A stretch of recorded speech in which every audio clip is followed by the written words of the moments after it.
I'm gonna record it to my computer, and I think we're good to go. All right, we're live. Um, all right, man. So let's just start with an introduction of yourself. Who are you? Oh man, well that's a great question. Well, I'm Seamus Sullivan. Wanted to introduce myself on this little recording and podcast we're doing here with Marcos. My background is in exercise science. I'm from Southern California. Been coaching people in the fitness space for about 7+ years, managing multiple facilities. Got my starts in, young athletic days, wrestling, then wrestling up to the collegiate level. And that really transitioned me into the pace of, hey, I want to work with people, because I was always getting injured, and I was thinking, hey, I want to be in the field of like physical therapy, chiropractic, something like that. But I kind of fell in love with coaching and coming up with like the longevity and sustainable outcomes, because when you're an athlete, right, Marcos, it's not really actually healthy. Like, most people put athletes on a pedestal, but if you're not doing it right, which I wasn't, it's actually unhealthy, and I tore my body apart, and that's what got me into this field. So that's a little bit about me. How about you, Marcos?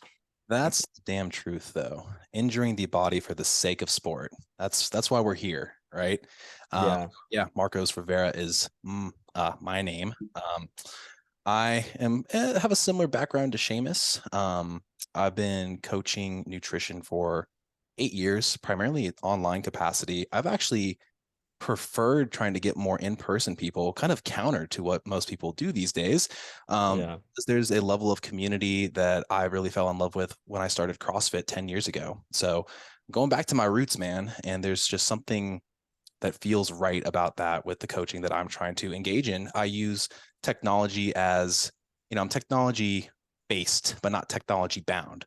And I find that Mm-hmm. interacting with humans after COVID has been monumental of the success of, the clients that I do work with outside of the company that we both work for, Senegenics, right?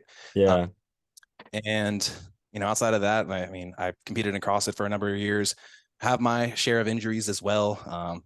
Busted up right shoulder, played baseball for 18 plus years, and same thing for me. Now it's just figuring out this longevity game, right? Like I still want to perform, Yeah. like a freaking athlete, but at the same time, I want to feel good and not have this sleepless left leg that I've dealt with for the last like 3 years. So I'm working on it, but Yeah. only marginal returns right now. 100%. No, I hear you. And I hear you on the it's funny. You want to phase into more of the community, into the physical side of that. And I've been phasing into more of the online. It's interesting because I phase into the online for myself because COVID had made me do it, just for to put food on the table, and had to really transition, which is super important, which is great. But I fell in love with it. I actually fell in love with it because I was working with people worldwide, not just nationwide, but worldwide. Clients in Egypt, UK, Spain, Africa, Egypt, Australia, and I got great results, and I was like, yo, this is great. I liked it too from a personality standpoint, because just being honest with you, being a personal trainer, a group coach, on the hour, starting at 5 a.m. to 10 a.m. and then being there all day and then having to do it all again. It was just rough hours for the amount of time you work. You really weren't getting that. So I felt like my impact was found in the online space. So kind of a counterintuitive, but yeah. Well, I mean, I had my most successful year in business during COVID times. So, I mean, I also understood that when you niche it down, you don't need as many people or the scalability that a lot of coaches are after, right? And I Yeah. think me, the thing that I align with is trying to find a way to integrate this as a lifestyle for people more than Yeah. anything. So, if I have, I also have a background of teaching. When I was able to reach at least one or two students in a classroom of 30 kids, that's success. You know what I mean? But Yeah. you're you get into this phase of life where most people aren't having a level of success in anything. And so when you're able to just help them out and you see them in person and you can reiterate on these daily or weekly goals, like we would talk about in a normal update in an online coaching kind of platform. There's just something to it about being in the flesh, man, that like Yeah. to me. And that's also why I'm really driving after my nonprofit ties as well. There's just Yeah. I want to see people. I want to be excited about the energy. And while being behind a screen can facilitate a lot of stuff, it just doesn't feel right for me. anymore. Oh, 100%. You're never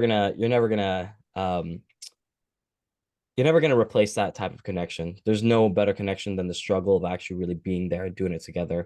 Um, that's the thing. So I'm there with you 100%, man. 100%. Yeah. And well, we both have a similar background here, right? We both have been influenced by somebody who I'm not going to name on the initial podcast. And he obviously has coached you. I was basically Hmm.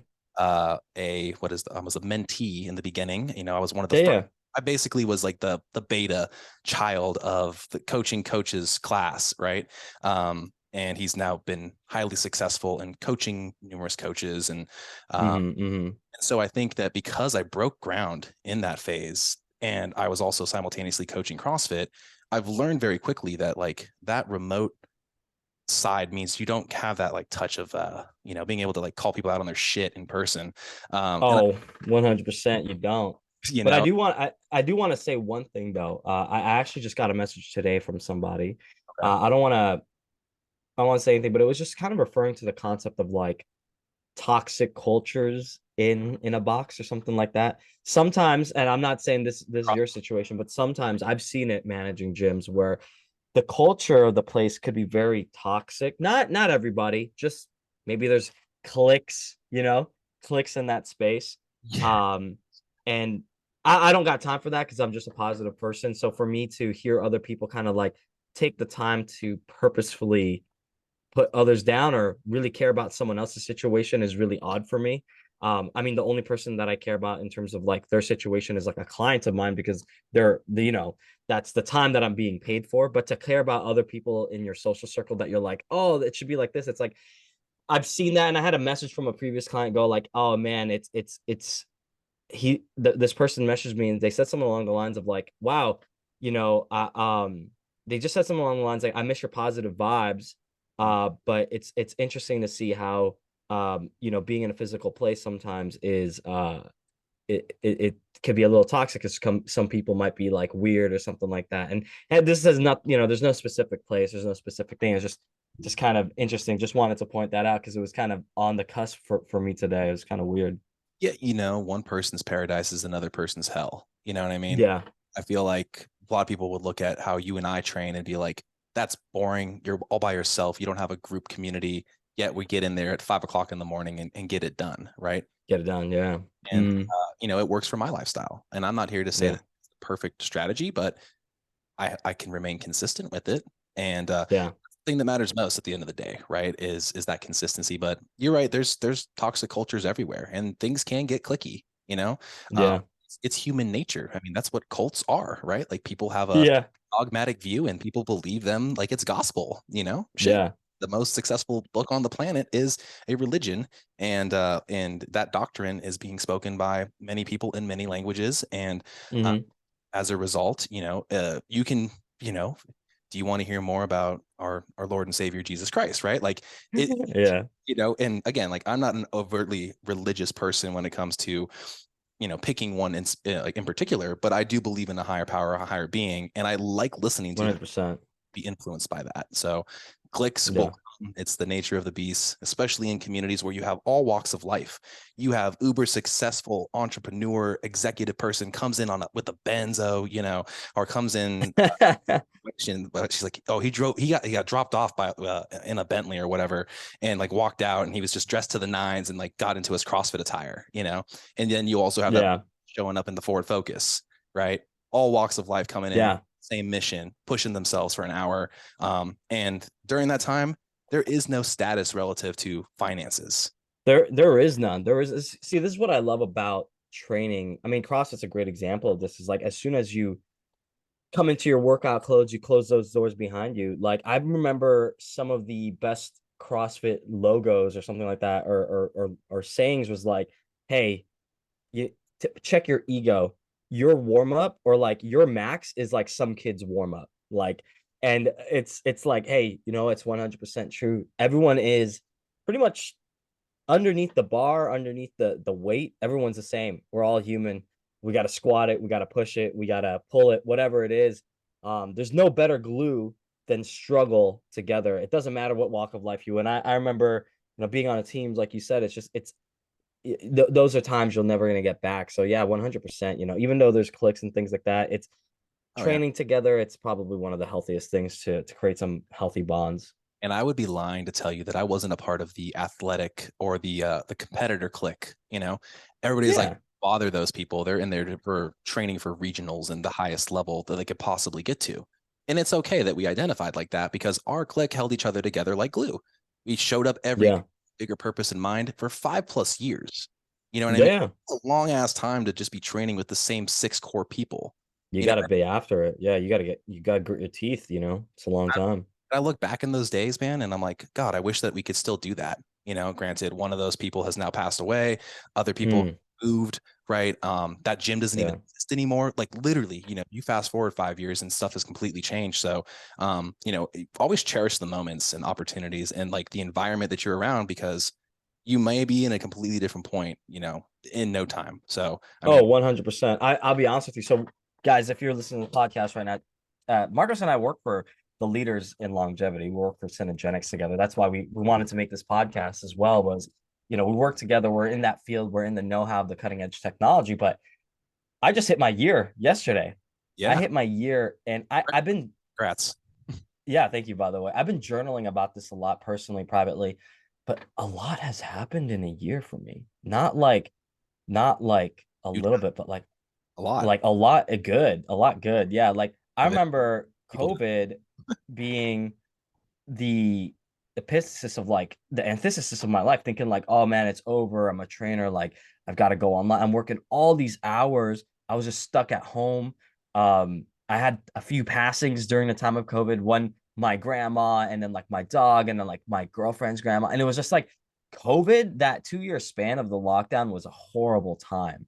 And 2021, luckily got together with Synergenics. I've started my own business. We're doing a coaching platform. We're putting out this podcast. Like so many things have changed in the last year for the good. And you're exactly right. Like in 12 months, people really they can really underestimate what they can do in like a year if they just put their teeth in and sunk in and down. But 12 months for me, I was like, wow. And I've been more clear. I've been more focused and dialed in ever since this last year. So there's more to come. It's crazy how much 365 days can make happen.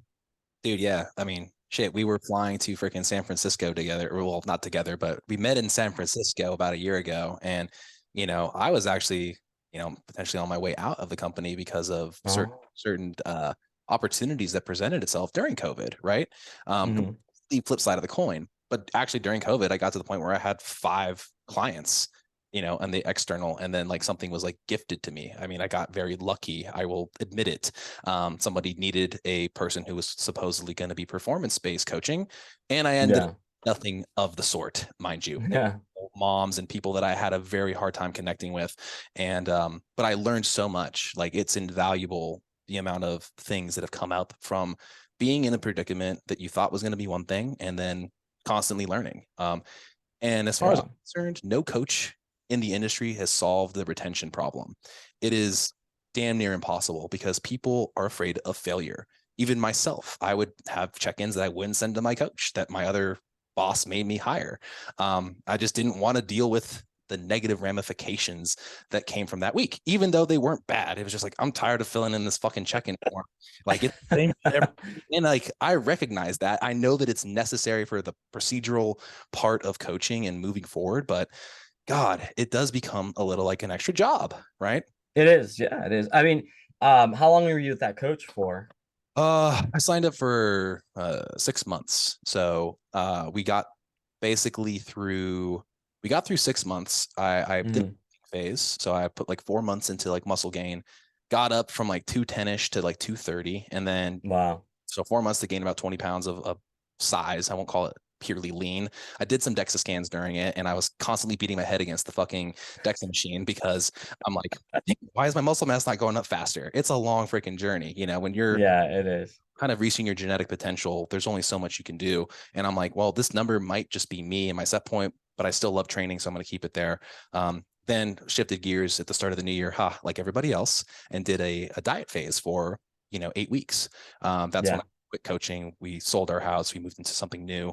And in that 8-week period, I was able to lose the 20 pounds that I gained. So Yeah. point in case being like, that's somebody that's, again, highly motivated. My job is nutrition. This is all I ever do. Training is literally part of what we both do all the time.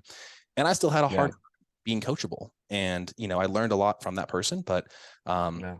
coachability is something that I've always struggled with. I will admit it to the fullest. So Oh, same here. I'm 100%. I had a coach as well. Um, and no, thank you for sharing your struggles. I mean, look, for me, like I had a coach as well, and I had a goal of gaining about 20 pounds as well. We got to that goal, but the problem with the coach was lack of accountability. Because like I hold myself to the highest regard as a coach mhm, in terms of like, hey, client check-ins, client success rates, client retention. mhm, I am very much anal about systems and making sure people are taken care of. I mean, that's the lifeblood, right? Taking care of people. And I had this coach and I paid for 3 months. Actually more like 6 months, really. But at the 3 month mark, I just kind of was like, yeah, uh, this isn't happening anymore because the check-ins were intermittent. Um, the program, I was like, this is not a customized program. Like this is, I'm paying for this much. This is a cookie cutter plan, mhm, right?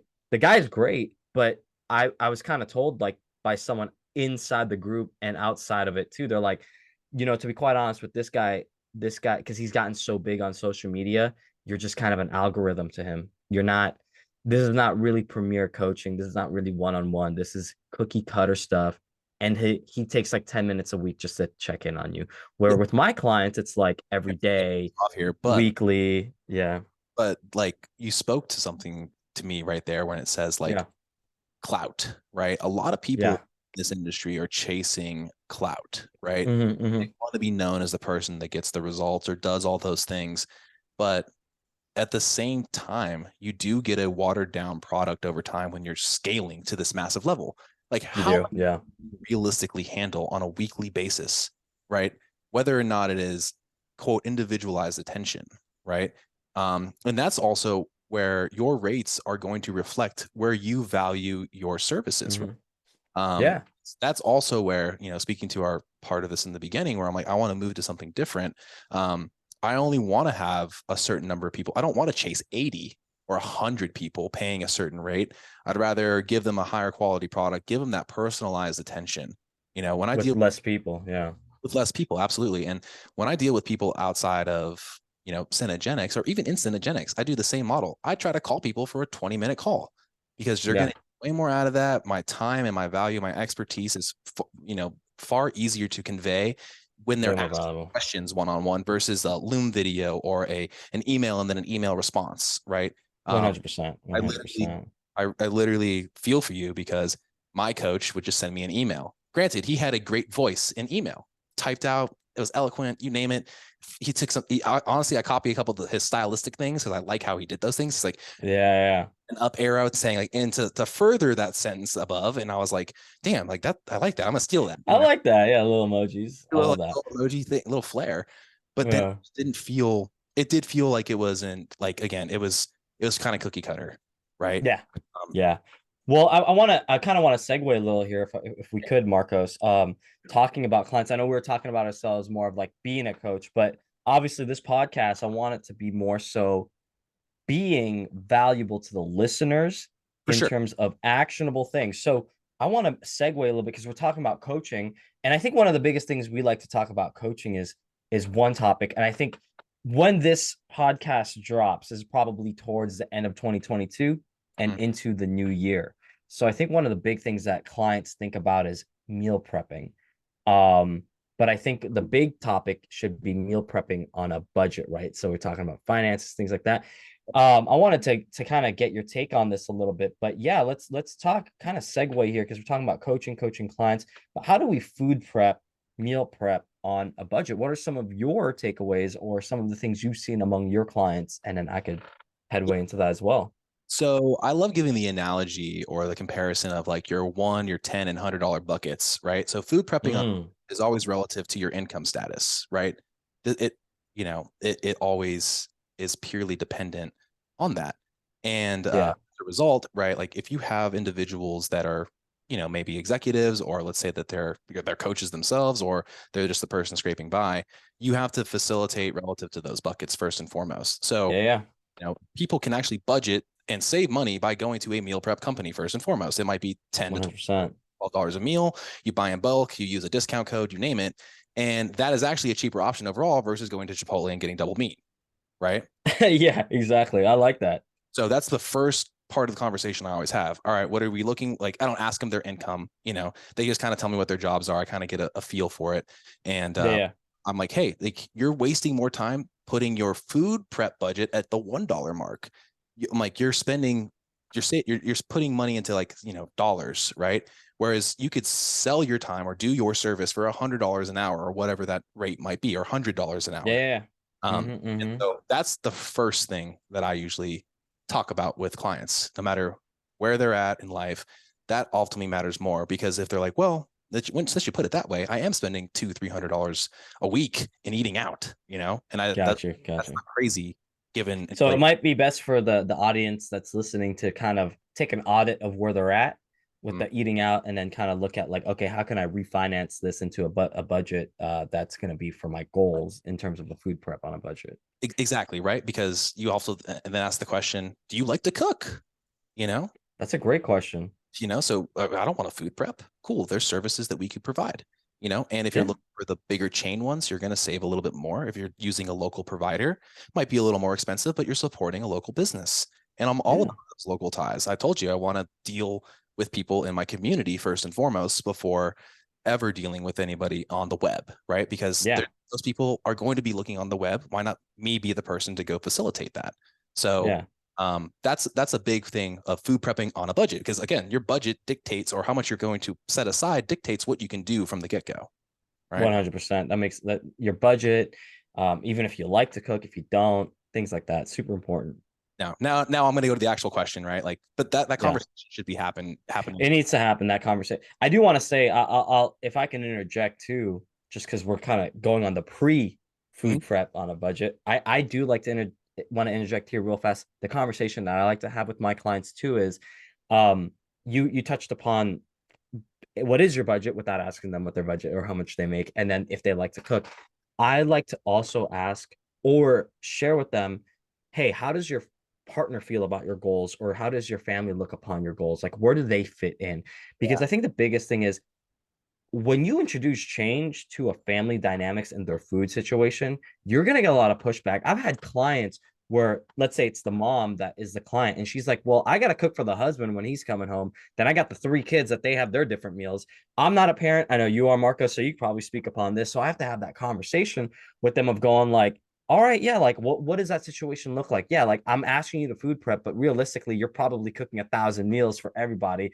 How could we make this as easy as for you? So I always ask them, like, how is everyone supporting you in the household? What do they like? How can we get on the same page? Like, I think that's a big one for me that I always Yeah. hit before we get into the budget. Yeah. And I also tell my clients too, your plan A is your plan B, because That's great. like, if you have every mitigation strategy in place, i.e. buying those meal preps to, like, save your ass when you need them, and they might be in the freezer, well, guess what? Perfect. You're not going to fucking McDonald's. You're not going to Yeah. fast food places, You and know how many times I've been saved by just having like sweet potato and like a salad and like ground beef already prepackaged like there. Like, I've just been saved so much because it's all just prepped. Like, oh, it's the best. and again too, like, how hard is it really to cook a pound of ground beef and then throw in, like, literally a frozen bag of Costco vegetables and call it a meal? Like, I mean, not You really could that. do you could do that like just watching TV. You should You do that watching TV. could, right? And so you brought up a great point though. You have to ask, is there somebody else that we need to consider when it comes to your plan? Because Mm-hmm, mm-hmm. you're right. Most people have a family, they may have kids, and that does dictate the level of success that that individual might have. Because if you are not on Yeah, the page, you're basically boned from day one, right? you really are. And I could speak to this. My wife maintains a nice, slender physique, athletic build, pushes performance, but she likes to eat literally something different every night. So I'm always up in arms here. So, prepping and budgeting that out for me, the individual, is a little unique, right? I grab again, a lean protein, something that's under 10 grams of protein per serving. Cook it. I might have to cook hers with a little extra fat. So there's a little extra TLC for hers. Mine is fitting my bill. Right. And then I cook the vegetables very bland because the kids like very basic foods. So it's not like Cool. integrated. I just separate things out though, and then we construct as we go. I might not have Yeah. the fattier things incorporated into me based on my plan, but she might, and she enjoys that. Right. And so again, I actually have to reverse engineer my day. My wife is Yeah. always annoyed with me asking, "What are we having for dinner?" That's the first question before we even had breakfast. Because knowing what she wants at the end of the day then helps with me prepping in my head what I will cook for that night and what I will eat Mm-hmm. the rest of the day.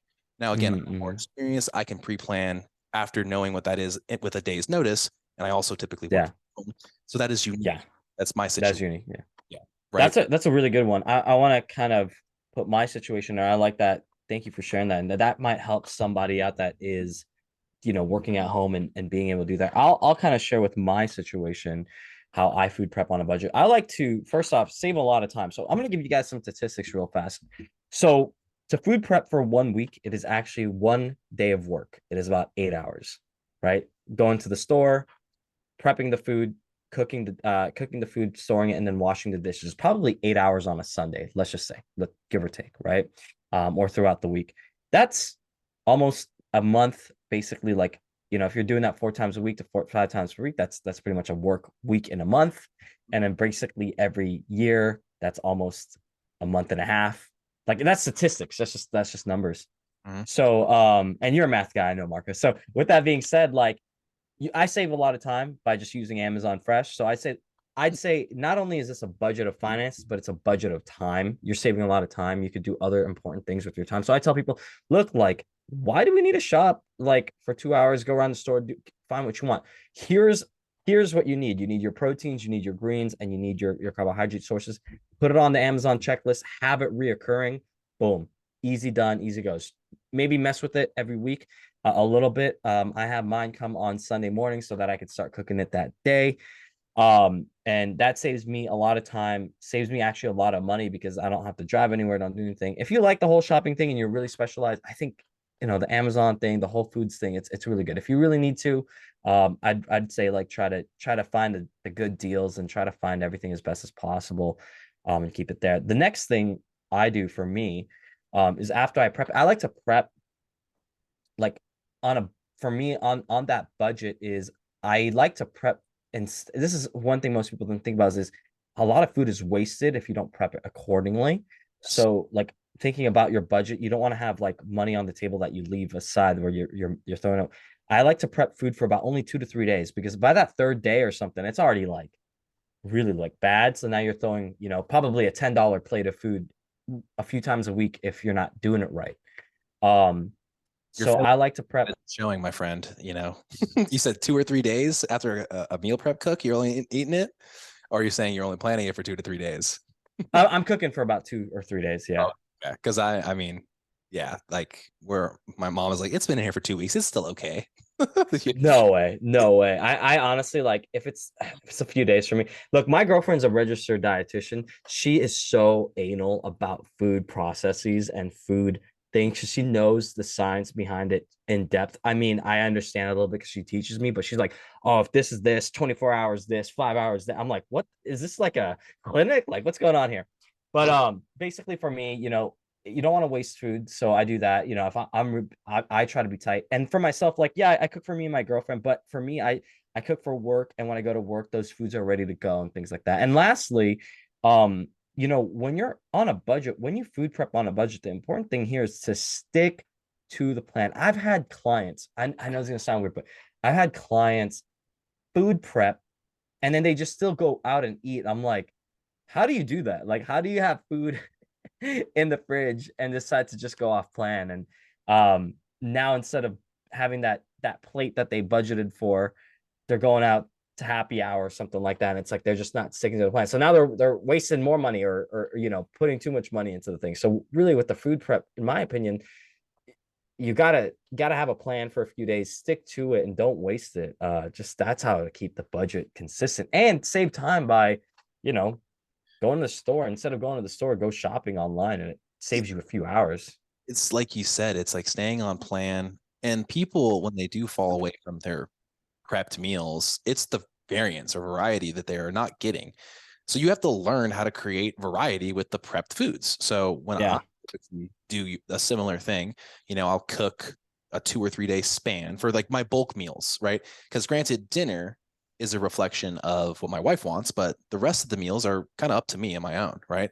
And so as a result, I'll bulk prep, and cook off, top sirloin steak by itself, plain salt, pepper, and then where I get the difference, or when I make it feel like it's a new meal, it's hit with a different sauce. Maybe I'll Yeah. a stir fry. Maybe I'll throw it with some barbecue sauce. Maybe I'll, I put like dip my steak in ketchup sometimes because it changes the flavor, but it helps me stay on plan. And Yeah. so like I think that's the big thing for my little tip for food prep on a budget is that same thing. Now, when it comes to actually budgeting though, right? How much can you actually look at your quote food cost? I did an analysis because you are right. I am the math guy. And I think the way that I would like to on a daily basis, it would only cost me about $120 a week.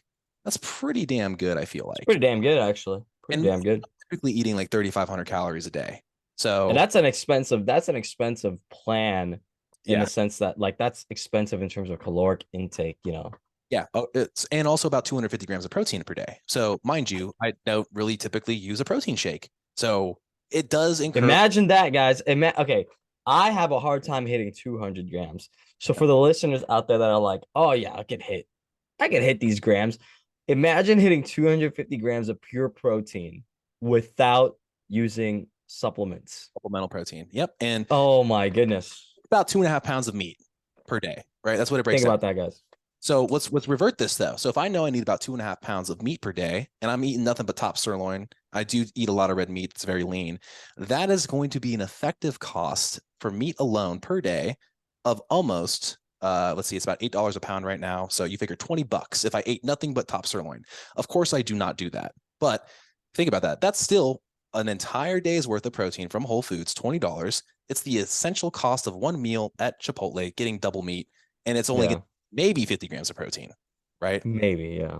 So, like when people are really looking at that budget, I mean, yes, it does require you kind of cooking at home, but you need to kind of reverse engineer and start with the most expensive thing. All right. Yeah. Guess what? Actually, red meat right now is cheaper than chicken breast. Go figure, right? I don't even know that. I got to look at these statistics. That's wild. Yeah, bird flu, man. Bird flu has been, that's why, I mean, you probably can't find eggs anywhere typically, right? Unless you're Oh paying yeah. top dollar. Yeah, like Costco Yeah. had eggs in circulation. You might go there, they might have it, they might not. Secret is, Mm. when they're shipping it in. They usually ship it on Tuesdays at mine next to my house. I hit it up on Wednesday. That's an insider tip. Know when they're getting it in. Know when they're getting it in. So like you shop around the days that things are because things might become sparse. We don't know. I mean, we're going into this Yeah. recession phase and people are worried. So, I work the budget backwards. So I'm like, if I'm eating my premium cut of meat, top sirloin, not really premium, it's $8 a pound, right? That's the Costco price for anybody who's wondering. I could effectively spend $20 in protein alone, right? Just for the day. Just for the day. So again, extrapolate that out. Obviously, that would be times seven, would be $140. So obviously, I'm not doing that. So I will use cheaper options like eggs and egg whites and things like that. But again, Yeah. like in a perfect world, it'd be like, oh, I would eat nothing but this. So think of the most expensive cut you would want, see how many times you would want that in there in your plan, and then kind of start budgeting backwards from there, right? 100%. Yeah. My clients actually builds a recurring list in her notes, and she'll stock up on like just like your normal shopping list, if you will, right? Where you Yeah. your toiletries that only come up every so often. She's like, oh, my condiments only come up every so often, so it's deleted off the list or it's recurring in next week just as a reminder that I might need it. Yeah. Yeah. As she's going through and making that unique list for that shop. So that's another Yeah. kind of food prepping on a budget tip. She uses that recurring list of like, these are what I'm normally wanting to eat. Here's me eliminating stuff that I already have or don't need. And then she's only buying the necessities that are going to be cooked. Hmm. And she tells me that her food bill prior to working with me was about $2,000 a month for her and her husband. Now it's at like 1,100. Hmm. I mean, she's Yeah. saving percent because she's shopping smarter, right? Yeah. And 100%. I love that. I had a client like that before too. It was a wife and a husband. They were doing about 2,000, about 2,000. no, about 3,000 actually monthly for food just among them, because before getting on my plan with us, they loved going out, but it was like consistent going out. And it wasn't going out like Chipotle and Subway going out. It was like nice, nicer restaurants kind of thing, you know? Thai food, Um, like a sit down. like a sit down spot, things like this. Those places can get expensive. I mean, they were well off. I'll just be honest. They lived in a nice area, things like that. So I'm not that I don't know what that was in their income to spend ratio, but I know they told me specifically that they started saving almost $1,000 when they started getting on a meal plan. And Mm. guess what? Not only did they start saving $1,000, they saved on their weight. They transformed. They obviously started eating better. They weren't drinking as much alcohol. Um, just because they were prepping at home. Yeah, it takes, food prep on a budget. You could have someone else, cook that for you or go to a restaurant and do that for you. But there's also other costs that people just don't think about. Like they just don't think about the cost of like how it's on their body, Mhm. the weight, and things like that. Yes, it takes some time, but you can get better with your food prep. Like cooking is a skill. And as a skill, I'll just be honest with you. If you want to have a food prep on a budget, reinforce a skill of cooking. Just a side note here. I grew up with a single mom and I had to learn how to cook fast. When I was growing up, I kind of grew up in like a half Filipino, half Irish household. So it's like I knew and understood how to cook well. Different dishes. We love different types of food, Indian, Mediterranean, halal. So like I know how to cook these different types of foods. Um, but if you can invest in cooking as a skill, learn a few things, you'll save a lot of money and save a lot of time because it's a skill that you can always lean on and you'll never have to go out somewhere else. I mean, it's great to support a small business and do food prep if you need it, but as a skill, you can always have cooking in your back pocket. I 1,000% agree. And you'd be, a lot of the seminars that I do with kids, for example, they talk about all the places that they frequent, and there's like a show of hands who here knows how to, heat, boil water on the stove. And nobody literally, and again, this is a population of kids that are into fitness, for example. Nobody, Yeah. like, I'd never touched my stove as an eighth grader. I literally, as a 5-year-old, made a entire platter breakfast for my entire family. You know what I mean? Granted, you're only ever subjective to your surroundings. So my parents Yeah. were restaurateurs at the beginning of my life. I was constantly around food. I was constantly in the kitchen. Who knew that that would rub off on and being a very important life skill. Now you mix Very it important life skill. with math, and now I'm a nutrition coach, right? Yeah, it's interesting. Like the reason I got into that nutrition space is because of, I love I was a bigger kid, and I wanted to lose weight, and I got into all those like fitness DVDs and like Insanity and stuff like that. But one of the things that like I learned was like, oh, you need to eat a certain way. Like that's more important than the fitness part. Sometimes, they go together. But I was like reading articles on food and all this stuff, and they're like, oh, you need to eat this much protein, you need to do this, and it's like, well, how do you do that? Oh, you got to cook. So I started talking to my mom, and I was like, hey mom, we need to order this and we need to order that. And she was like, you as a kid, she'll say like, you always tried like new nutritional things. You'll go from this diet to that diet because you wanted to try this recipe and you wanted to try, it's like you always wanted to try this. And I was like, yeah, you got to experiment and you got to do the things because those are skill makers. They're without experimenting and learning how to fail a little bit. It's that's it, man. Well, it's funny you say that though, but did you know that the frequency of eating eating home cooked meals and potential benefits for diet and health is something that has actually been studied, Seamus? I know. I'm gonna do a Mm-hmm. for a research study here. Pull it up. This is the right one. And basically, when it came to, your at-home consumption, and this is just a baseline statistic, people that tend to see a normalizing of their BMI or body fat percentage or all those things are typically eating at home about 90% of the time, You right? guys got it there. You guys got it from a specific study. So if you're listening to this, Yeah. start thinking how you can start prepping at home. And even though to reinforce this, I think one of the things that we like is your family, man. Think about like just the family dynamics, being able to rub that off into your kids, learning how to food prep on a budget, learning how to cook and eat at home. Like how I remember reading a study that kids would have higher grade averages because they talked to their parents more at the dinner table than the ones that didn't. You're That you're was something I read. you're right. That is oh, man, I know we're probably getting percentages wrong, so people don't quote us. You probably won't find the study that I I remember. won't, I can't put that study offhand, but it was something I read a while back. Yeah, and I think the biggest thing there is like, okay, let's talk about it in this sense, like systems, right? We all need systems in play to help us grow in any areas of our lives, right? And cooking is a process. You're probably gonna burn a couple eggs. It's okay. You know what I Yeah. mean? Next time you don't cook at as high of a heat, or you don't leave it on there as long. Just like getting your diet down, there is going to be failure with learning how to cook. You might cut yourself in the process if you have a dull knife or a sharp knife, but you have to learn how to balance those things out. And when I read that, again, it may have just been a quote of somebody's nutrition page saying people that are most successful are generally eating home 90% of the time, whatever. I actually kind of tend to agree. 9 out of 10 days you're eating stuff from at home, and that 10th day you just degaff it and go eat whatever. You're probably going to be a completely different Well, individual.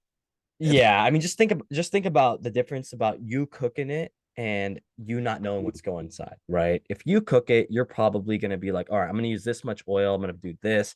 I'm going to cook it at this temperature and I'm going to prep it this way. And if you're on a budget, you're probably watching your portions too. So you're not like, oh, I'm going to eat this whole pound of meat right now, unless it's part of your plan, like Marcos is. But you're probably like, all right, we're going to do the 5 ounce, or we're going to do this much. We're going to divvy it up into 6 meals or whatever over the next 5 days or whatever. Oh, yeah. When you go to a Chipotle, which I love Chipotle, I've lost weight coaching in Chipotle. If you guys are listening, I'll teach you that one day, not today. But you could have all that, but who knows exactly what they cooked it in? Who knows exactly how they prepped it? And the portions are, I'll just be honest with you, your eyeballs are bigger than when you're out of the house. Their eyeballs are pretty big because you're just kind of hungry and it's you're out of the situation. So yeah, I tend to agree. But Marcos, any other last words of food prep on a budget on a tip? I kind of want to move into our next segment here, but Yeah. I want to just make sure you got this next prep. I think the last thing too is I think a lot of times people will look at like the weighing minutia of like, okay, well, I bought this much, I need to portion it out. Another useful tactic of this, like, hey, if you bought 7 pounds of meat and your goal is to have 1 pound of that each day because you bought it in bulk and it saves you money. Again, close enough is good enough in that scenario. If you put it into seven Yeah. pre-portioned things, well, maybe you got 1.1 pounds and zero 0.9 on the other. Like your average of the week would weigh out. So you can be really successful of looking at like, oh, well, this thing is actually on sale and it could fit the bill. It's maybe a little higher in some certain content. So don't be afraid of, again, to finding ways to also fit your niche and not have it be like, gram specific every single time, because that does get played out. So that's, Yeah. that's probably it for I me. love it. I love it. Well, I'm going to move us on to the next segment of the podcast here, team. And that's going to be the product of the week. I'm going to share my screen here. And Marcos, can you see this all right? Yeah, I can see it. All right. So, team, I wanted to talk about the product of the week. We're not sponsored.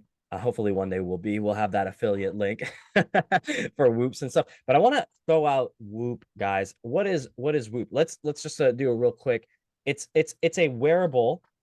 Basically, it says here most wearables only track what you do, kind of like your Apple Watch or your Fitbit. Whoop goes beyond that by providing real-time feedback on what to do next so you can make smarter decisions and build healthier habits. What I don't personally have a Whoop, but I actually have a few clients that have a Whoop and they send me in their reports.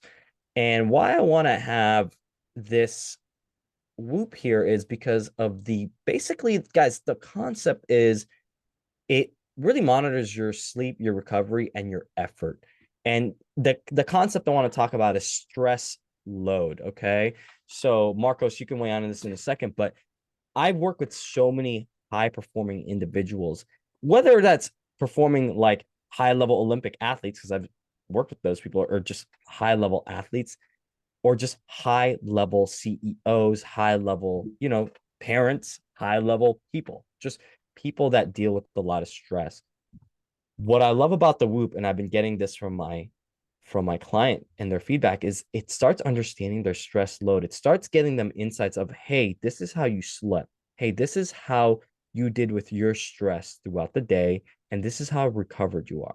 Now, not everything should be put onto the Whoop, meaning, you shouldn't always rely on it. If you feel great, you feel great. don't have like a self-fulfilling prophecy. Get a little bit unplugged. But what I love about it, I got insight from a client today. Basically, I've been telling this client, hey, you need more sleep. We need to work on your recovery. But it took something like the Whoop to self-quantify a little bit for them to go, oh, I decided to get more sleep because I actually see it. Mhm. Sometimes, right, Marcos, even though you can say something, sometimes a client needs to see that quantitative data up Yeah. front in their face going, oh, hey, this is what happens if you're not recovering. And the reason, again, I'm throwing out this product of the week here, we don't have any affiliation, no nothing, but Whoop is really great for monitoring all those metrics, but focusing on a concept as such as recovery, because even if you train, even if you eat right, sometimes the missing piece will be your recovery. And if you don't have systems in place for recovery, even if you're just a normal person that's not doing high performance like CrossFit or high performance like Olympic Games level working out, remember life is a stress. It's a game of stress, whether it's good stress or bad stress. To know how to recover from that is great because having recovery practices, whether that's breath work, more sleep, massage, meditation, something is valuable. And I think the Whoop is a great concept for that. What are your thoughts on that, Marcos, my man? So Whoop is, I mean, basically got their break with all CrossFit athletes. So something I'm very familiar with a lot of my client base. Essentially, looking at this HRV metric for potential stress, right, and your recovery metrics, as well as the newest version having, it even actually tracks your alcohol like consumption in a sense. Like it like gives you your sleep score relative to alcohol consumption, which is like part of their algorithm now. Um, Mm-hmm. it is useful in regards to people actually looking to potentially make a change. Now, if I ask the question to an individual that would be like, hey, I want you to focus on this and get a better sleep score, are you going to do anything different? And they're like, well, no, I just like the data. And I'll be like, well, then is it resulting in a better behavior would be kind of the question. So I don't think it's an Yeah. absolute must, but it's kind of cool because, for example, one of my training partners over the years, he's been on and off of Whoop. He's like, oh, I use it. I took a break. I'm using it again. And he's like, I just like getting my sleep score because obviously, if I've done something right the night before, I just try to replicate it. I don't even know if I've done anything different. So there might be some unconscious things going on. But for the general individual, if this data is becoming overwhelming, like I can't get my sleep in the fucking green, right? Like I'm stressed out about my stress, like Yeah, you're getting too caught up. too in the weeds. I would tell that person, you do not need this. This is like, we can come back to this at a later time. Also, because they Yeah. got $30 a month premium, right? Like, where would you rather spend your $30 on? It's like, hey, maybe you could take that and go get like, put that towards a massage, or something like that. Yeah. Right. So if it's Yeah. if it's going to result in better behavior, right, then absolutely. And you want to track some things and you suck at your sleep score, or you don't know your HRV, or you don't have any gauge on your perceived stress, right? Maybe using it for a period of time could be worthwhile, but don't Yeah. married to, the fact that like, oh, my recovery sucks. It also used to say for me that my training sucked. It was like, you're not training hard enough. And I was like, well, fuck. All right, let me go push myself harder. Lo and behold, it does tend to give more strain to doing cardiovascular events versus weight training. So when I've switched to That's bodybuilding, HRV for you. That's HRV. you That go. and for anyone listening, that's heart rate variability. That's just like what your heart's doing from day to day. Yeah, right. And I mean, like, it also told me that I was half dead when I was sleeping at like 30 beats a minute. So, just stuff like that. Just always take. Maybe you were dealing with some low key sleep apnea you didn't know about. Uh, No, maybe, who knows? I mean, maybe probably who knows? that, but Um, yeah, yeah. it's No, still I a just want to say, go ahead, Marcos. Go ahead. No, it's still a great product, but again, user beware, right? Know your personality type. If you're a type of person that's like, hey, I need to know everything about my body, and I am willing to make changes to kind of better my, recovery scores, then probably for you.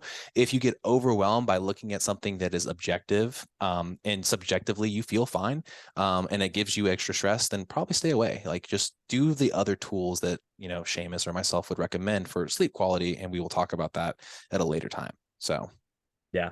Yeah.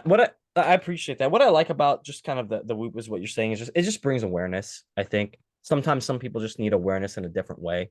yeah, Our job as a coach is to bring awareness to somebody, but sometimes they just don't have that level of awareness. And some people are just not in tune with their body as much as someone else might be. For me, for example, I'm very sensitive to food. So my food list is actually very limited compared to what it used to be. If I eat something maybe in bigger portion or more, I can really feel it and like it messes with me. So some people might not be like that. Some people just might not be in tune with their body where they're like, oh, this, and this. And it's nice to have a little gadget here and there to play with. And it might create a better relationship for that person with their coach, because now they're being more accountable to their coach. Like, hey, I'm seeing this data. How come we're not following up on more sleep? How come we're not following up on, more recovery or something like that? But I just wanted to highlight that as a tool for anyone on the podcast here today, just again as a recommendation. If you're into it, again, not necessarily needed, but just as a recommendation. But any other thoughts on that before we jump into our next segment, Marcos? If you're looking to make changes with something in your sleep routine or in your current training efforts, it might be a really useful tool.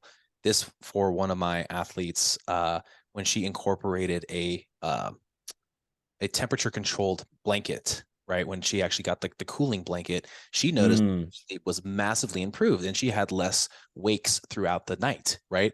So it can be beneficial for diagnosing whether or not the other products that you're using are actually worthwhile.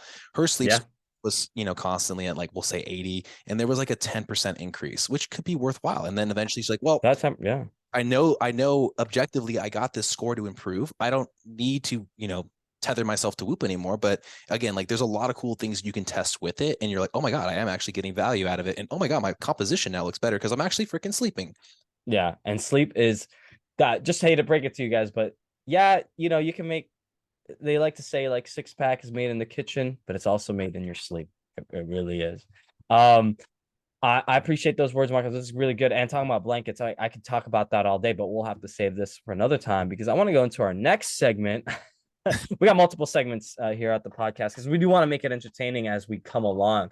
We'll always kind of have something going. Is a article of the week. Now, this article is a few months old, but I kind of wanted to. I saw this on a You little thought Liver fitness King on this thing. issue. You thought Liver King.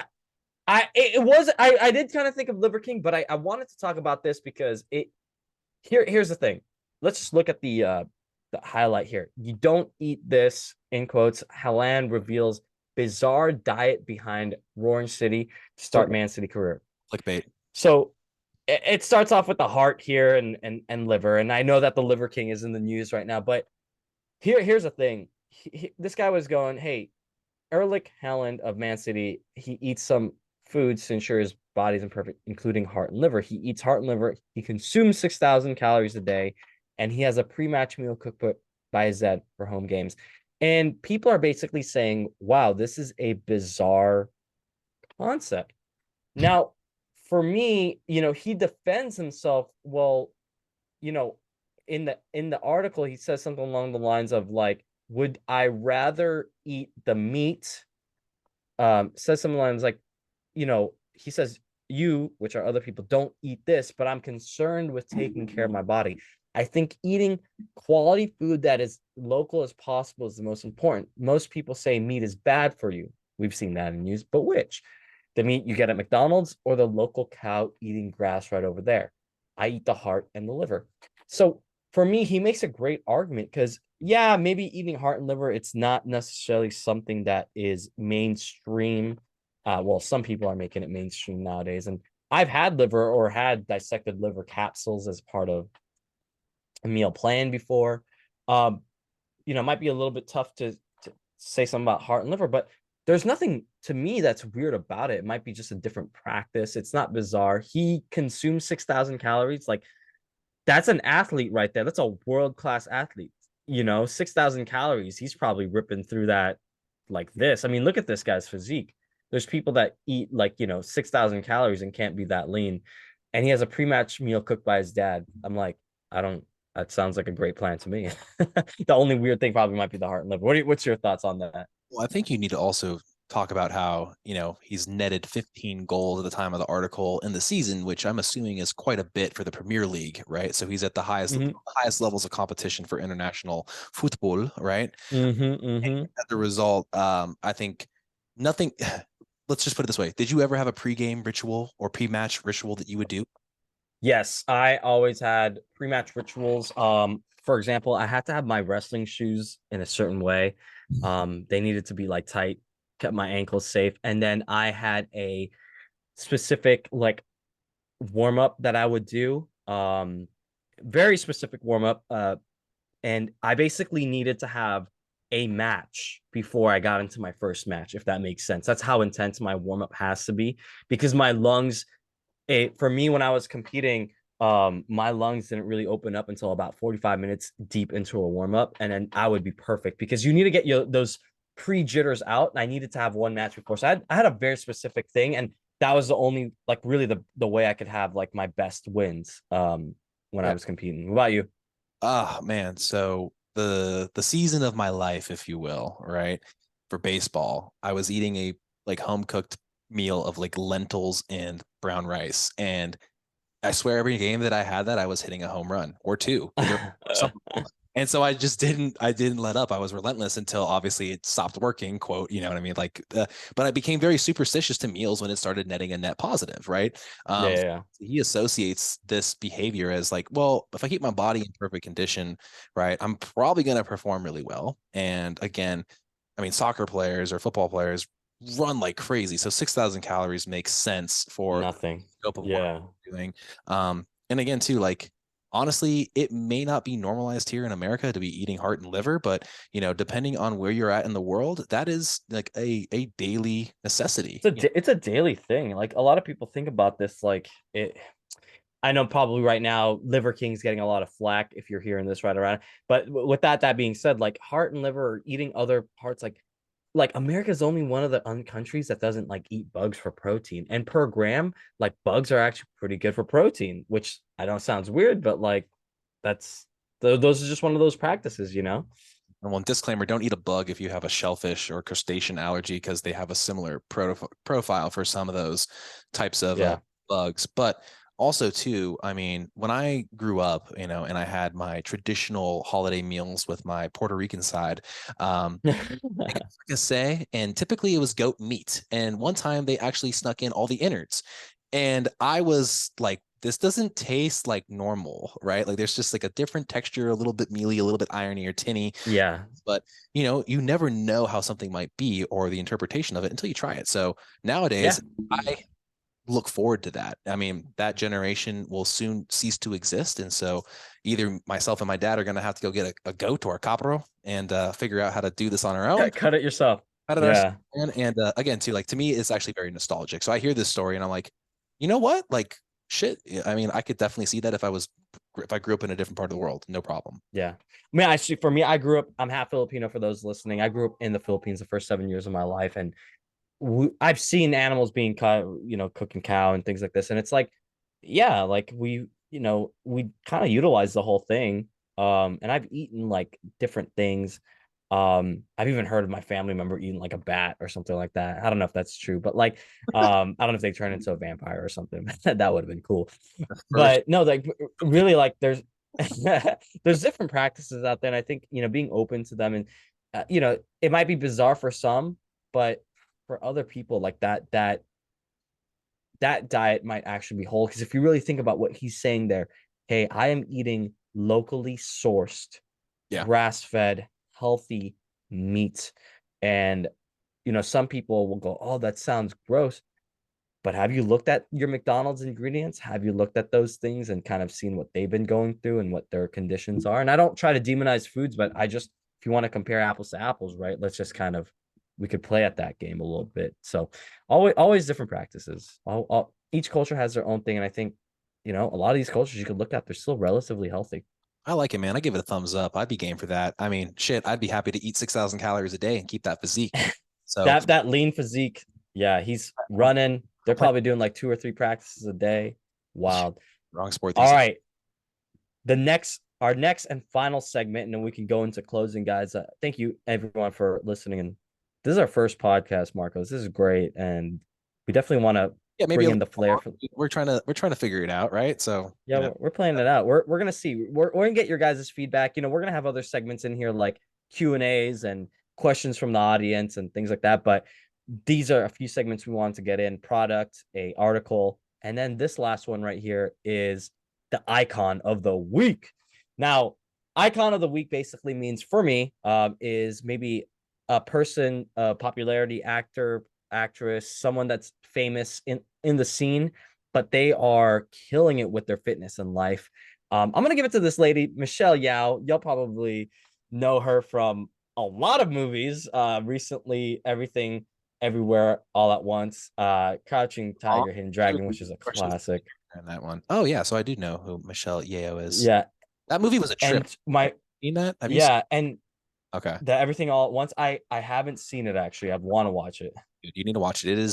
It's kind of mind bending in the sense that granted, I was watching it on one of my flights for Cinegenics, and I was like, what's going on here? Like, nothing really made a whole lot of sense, but then it all kind of worked together. It was like a multiverse type of movie in a sense, but like, uh, Yeah, concept of it was like really crazy, and some of the cinematography that was there was like really like mind bendingly cool. So like, if you guys haven't seen that movie, speaking of icon of the week, that movie to me, it was just different. It just wasn't your typical movie, and I really appreciate that because I'm quirky like that. So yeah. yeah, I'm gonna have to watch it. But I want to give her the icon of the week, and this is kind of our segment where we talk about people that are basically killing it in the fitness space. Michelle Yao is 60 years old, guys. 60 years old. And I called her out because I saw her on the news today, basically still doing her own stunts and doing her own stunts for action flicks and stuff like that. So I want to give it to her. I mean, she's been doing movies forever. You saw her do. I don't know if y'all watch Marvel's Shang-Chi. Basically, she was doing her martial arts in there, and she's gonna be in a new show, The Witcher Origins. And I mean, 60 years old, lady's doing her own stunts. I saw some kicks, I saw some sword play, and she was moving fast, not like special effects, like it was her own movement. So think about that when someone, we Marcos and I are in the field of longevity. That is literally the face of longevity right there, right? I mean, obviously Asian genetics get to play into it. I am Asian, I get to say that a little bit, but what are your thoughts on that, Marcos, man, having an icon of the week like Michelle? Uh, man, like for like you just said, like being Asian and being able to maintain like porcelain skin, good look. I mean, hopefully there's not a whole lot of editing going on there, but Mm, I did not know that she did her own stunts. And now that I'm thinking back to the movie that I just watched with her on the plane, there was quite a bit of, you know, close quarter combat, karate, whatever martial arts that she practices in there. And that's actually pretty dope to think about. I was like, man, I want to be able to do that at 60. Let's put it that way. She's moving around yeah. in that stunt. She's obviously in those fight scenes. And it makes me wonder, where the hell is Jackie Chan these days? Oh, I don't know, man. Jackie Chan, um, I don't know what's going on with him. I mean, I saw him I recently with know. that I'm movie with thinking Pierce Brosnan a few years back. just search. Yeah, I How don't old, know, but please? I need to know. Is he the same I age? don't know. Because if so, he was Jackie a young. Chan. I mean, he's done like hundreds of movies. He is also he's 68. He's about to be 70. Oh Jesus. Okay. Well, I wonder when's the last movie he was in. Scroll down a little bit. Let's go look at Wikipedia real fast and let's look at Credible. recent films. Um, where is Jackie Chan's? Let's go to guys. You are seeing me filmography there. You guys are seeing my skills. So his latest, come on, Wikipedia. His latest, oh wow, his movies, guys. Jackie Chan has decades. That's how his movies are broken down. They're broken down in decades: 60s, 70s, 80s, 90s, the oh my 2000s, 2010. His latest movie is Goodnight Beijing. I think he's just been primarily doing Chinese movies. The last Cameos, movie he voice did, actors. yeah, Did he do a movie with Liao? the last one they did, I think it was probably that Crouching Tiger. Oh, so they both were in that. That, All right. Well, at yeah. least Hmm. guys, at least we're trying to make a connection here. People that do martial arts. If you didn't catch on to the gist, but obviously shoot, he looks good for 68 too. So I mean, obviously taking care of your mental well-being and your physical well-being with something like martial arts is obviously probably worthwhile. I mean, having a discipline like that or a discipline in general, right? Like Yeah. you practice jujitsu, which is I mean, would you, is it technically considered a martial art, right? Like, Yeah, they're all considered martial arts. But I think, there's definitely differences amongst different martial arts. Like jiu-jitsu is primarily known to be a sport on the ground mm, and grappling. And then the martial arts they play with, I know he's a master of a lot, probably like kung fu, but the ones that look really good on screen, Jiu-jitsu, if you really look at jiu-jitsu, it's two guys hugging each other and sweating all over each other's face. But the martial arts that Michelle Yeoh and Jackie Chan are probably doing are like, it looks graceful, it looks really cool, and they're doing stunts. So those are the martial arts they're doing. yeah, for sure. And I mean, but I wonder, and I'd be again, like this is maybe a topic for another day, but Yeah. people are aging relative to having some sort of discipline that's in the like a martial art discipline and practice done over decades, right? Because they are both Hmm. spanning careers that span decades, and they both obviously do their own stunts. So, I mean, Yeah. that motion is lotion type of thing, Yeah. helping with longevity. I mean, literally, we just Yeah. can't become sedentary beings. So.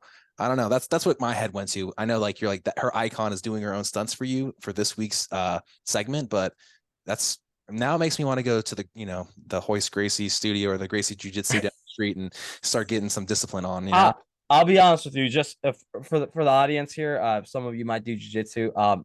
I'll be real with you. When people ask me like, what do you recommend, like a sport or something like that, and they're like, do you recommend wrestling? I actually say no. I actually say no. And not jujitsu. I'm gonna get into this real fast, but well, I don't recommend wrestling because it is a younger person's game, and honestly, it's really intense on the body, and if you don't do it right, if you don't have the right people in your corner, you could get hurt. And people deal with body dysmorphia, weight issues, and other things. However, I do recommend jiu-jitsu because it's relatively less intense. Yeah, there's people snapping arms and passing out. But in terms of for a growing teenager, I think jiu-jitsu is a little bit more fair play, and it's a little bit easier on the psyche. And I do highly recommend jiu-jitsu because here's the thing: compared to other martial arts, and I've done some kickboxing, when you do hard sparring in jiu-jitsu, that's really about it. You just go a little bit harder, you go a little faster, and you tap. And if you have a good partner, as they're submitting you, they're watching out for you. They're not being an a-hole and just snapping things into place if you have a good partner. And that's another conversation, but you have to find a good culture and a good partners. Mm. In kickboxing or boxing or any striking form of martial arts, to give a hit, you sometimes have to take a hit, and that is really intense.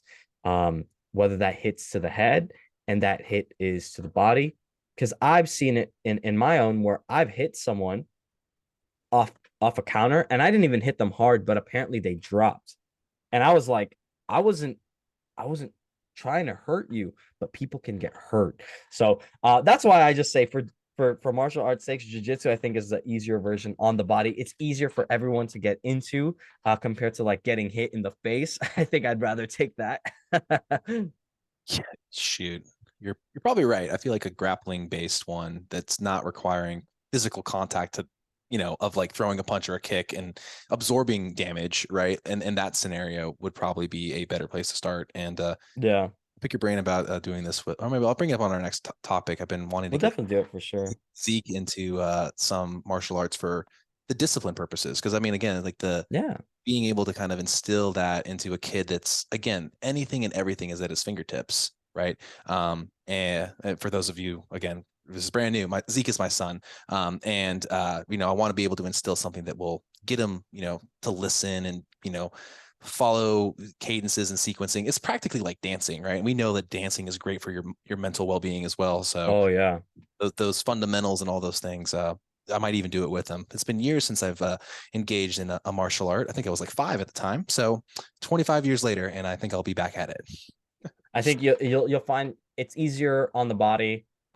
Still be safe, obviously. Keep it safe. Find a good place, good culture, and keep your body safe. But I Yeah. mean, that is it for me in terms of the segments there, Marcos.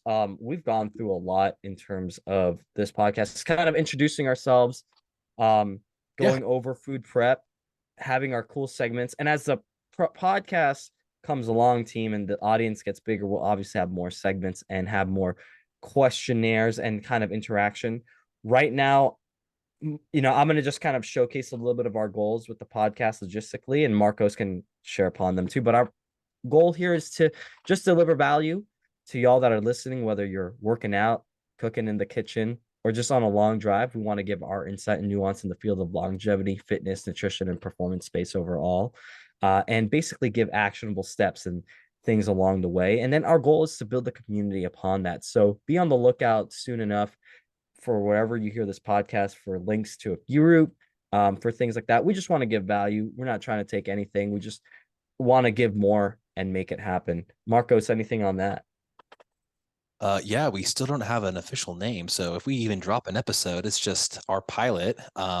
So I do feel like we'll definitely have it centered around, longevity, performance, health, wellness, mental well-being, having people on that are an extension of people that we work with and trust, to divulge information that could be really helpful for anybody's practice of their lifestyle goals. And outside of that, I don't have anything else. I feel like, I just appreciate y'all listening in, and hopefully there are some criticisms. We would love that, as we are shit. We're rookies, and the only way to We're grow is, babies right now. yeah, like, hey, we're not afraid to failure. Right? Hey, I know a lot of people thought about doing it and then they never do it. So at least we're here. We literally thought about this last week. We're like, let's just fucking do it, dude. Let's just, like, you're like, all right. I'm all about action. All about action. And we'll figure it out along the way. Production value will go up. We'll get better technology, and we'll have a better audience and things like that as time's going on. But All right. that's it for me, guys. Thank you so much, Marcos. Thank you for being here, man. All right. Thank you, Seamus. And